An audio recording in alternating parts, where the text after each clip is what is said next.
नमस्कार। मैं आज आपको सुनाने जा रही हूँ हरतालिका तीज व्रत की पावन कथा। एक ऐसा पर्व जो माता पार्वती की अटूट भक्ति, तपस्या और भगवान शिव से उनके दिव्य मिलन की कहानी को दर्शाता है। यह कथा केवल एक धार्मिक प्रसंग नहीं, बल्कि नारी शक्ति के धैर्य, समर्पण और श्रद्धा का प्रतीक है। हरतालिका तीज का व्रत सुहागिन स्त्रियों के लिए विशेष महत्व रखता है। ये व्रत सौभाग्य, सुखी वैवाहिक जीवन और पति की लंबी उम्र की कामना के लिए रखा जाता है। ये निर्जला व्रत होता है, यानी बिना अन्न और जल ग्रहण किए पूरे दिन उपवास रखा जाता है। कुंवारी कन्याएं भी इस व्रत को अच्छे और योग्य जीवन साथी की प्राप्ति के लिए करती है।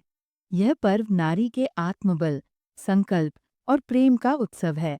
पौराणिक कथा के अनुसार एक बार कैलाश पर्वत पर भगवान शिव माता पार्वती, नंदी और अपने गणों के साथ विराजमान थे। माता पार्वती ने शिवजी से पूछा, हे महादेव, मैंने ऐसा कौन सा पुण्य किया था जिसके फलस्वरूप मुझे आप जैसे पति की प्राप्ति हुई? भगवान शिव मुस्कराए और बोले, हे पार्वती, तुमने भाद्रपद शुक्ल पक्ष की तृतीया को जो कठोर व्रत और तपस्या की थी, उसी के फलस्वरूप मुझे पति रूप में प्राप्त किया। भगवान शिव बोले, हे पार्वती, तुम्हारा जन्म बाल्यावस्था में पर्वतराज हिमालय के घर में हुआ था। युवावस्था में प्रवेश करते ही तुमने गंगा के तट पर 12 वर्षों तक कठोर तपस्या की, बिना अन्न जल के, केवल सूखे पत्तों पर जीवित रहकर।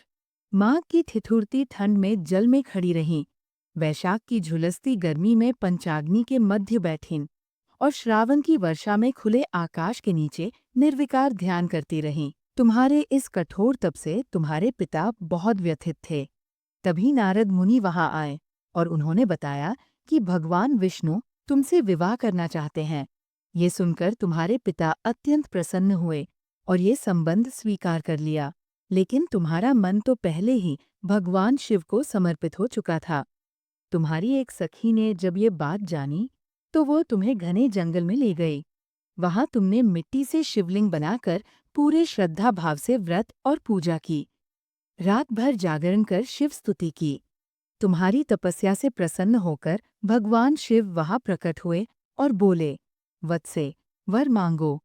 तब तुमने कहा, मैंने तो आपको ही पति के रूप में स्वीकार किया है। कृपया मुझे अपनी अर्धांगिनी के रूप में स्वीकार करें।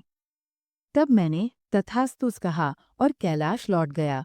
प्रातःकाल तुमने पूजा संपन्न की, नदी में पूजन सामग्री प्रवाहित की और व्रत का पारण किया। उसी समय तुम्हारे पिता वहां पहुंचे। जब उन्होंने तुम्हारी भावना और तपस्या का कारण जाना, तो वे भाव विभोर हो गए और तुम्हारा विवाह भगवान शिव से करने का निश्चय किया। कुछ समय पश्चात विधिपूर्वक हमारे, अर्थात शिव पार्वती, के विवाह का आयोजन हुआ। हे पार्वती, उसी व्रत के प्रभाव से तुम्हें मेरा साथ मिला और यही व्रत आज हरतालिका तीज के नाम से जाना जाता है। और अब आइए जानते हैं हरतालिका तीज व्रत की पूजा विधि। हरतालिका तीज के इस पावन दिन प्रातःकाल स्नान कर स्वच्छ और लाल या पीले वस्त्र धारण करें। फिर घर में किसी शांत स्थान पर पूजा का स्थान निर्धारित करें।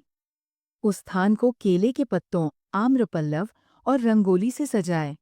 अब मिट्टी या शुद्ध गोमय से भगवान शिव, माता पार्वती और गणेश जी की मूर्ति बनाकर एक साफ चौकी या लकड़ी के पाटे पर लाल वस्त्र बिछाकर उन्हें स्थापित करें। पूजा के लिए ये सामग्री तैयार रखें: फूल, बेलपत्र, चंदन, धूप, दीप, रोली, मौली, हल्दी, कुमकुम, माला, फल, मिठाई और विशेष रूप से सुहाग की 16 वस्तुएं, जिन्हें 16 श्रृंगार कहा जाता है। अब विधि पूर्वक शिव पार्वती की पूजा करें। माता को 16 श्रृंगार अर्पित करें और शिवजी को बेलपत्र, जल, दूध या पंचामृत चढ़ाएं। भक्ति भाव से व्रत कथा का पाठ या श्रवण करें। दिन भर उपवास करें।